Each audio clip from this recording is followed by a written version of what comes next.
আসসালামু আলাইকুম রহমতুল্লাহ বরকাত। 11 দলীয় ঐক্যজোট যারা সংসদে গেছে তারা কেন দুইটা শপথ করলো, চলুন জামাতে আমিরের মুখ থেকে শুনি আমরা। আমরা হলে প্রবেশ করার পরে সংসদ সচিব আমাদেরকে জিজ্ঞেস করলেন যে স্যার, সকালবেলা সরকারি দল তারা শপথ নিয়েছেন, তারা শুধু সংসদ সদস্য হিসাবে শপথ নিয়েছেন, আপনারা কি করবেন? আমরা তখন বললাম যে আমরা দুটিরই শপথ নিতে এখানে এসেছি। আমাদের তো গভীর রাতে আপনারা দাওয়াতনামা পাঠিয়েছেন, তারপরে আমাদের কোনো কনসার্ন থাকলে আগেই আমরা জানাতাম। আমরা কেন দুইটা শপথ নিলাম, ওনারা কেন একটা নিলেন? ওনারা কেন নিলেন তার ব্যাখ্যা ওনারা দিয়েছেন। আমরা যে ব্যাখ্যাটা দিতে চাই, আমরা মনে করি যে 26-এ কোনো নির্বাচন হওয়ার কথাই ছিল না। এই 26 সালে নির্বাচনটা হয়েছে 24-এর গণঅভ্যুত্থানের রাইট।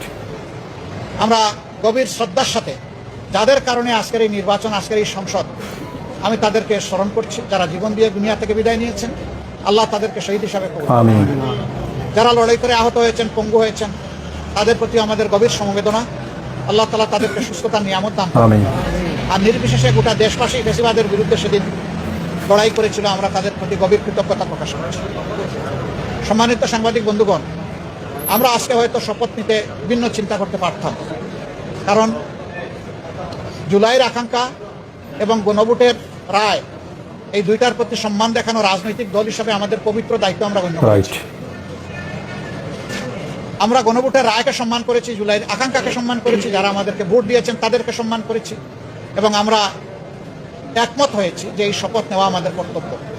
ওনারা যে আজকে দুইটা শপথ গ্রহণ করেছেন, আমার কাছে মনে হয় সঠিক সিদ্ধান্ত নিয়েছেন, সঠিক, তাতে কোনো সন্দেহ নেই। কারণ জনগণের রায় যেদিকে দেয়, অবশ্যই আপনাকে জনগণকে মানতে হবে, জনগণের রায়কে অবশ্যই মানতে হবে। আপনাদের কাছে কী মনে হয় দয়া করে জানাবেন, আর ভিডিওটা বেশি বেশি করে শেয়ার করে দিবেন।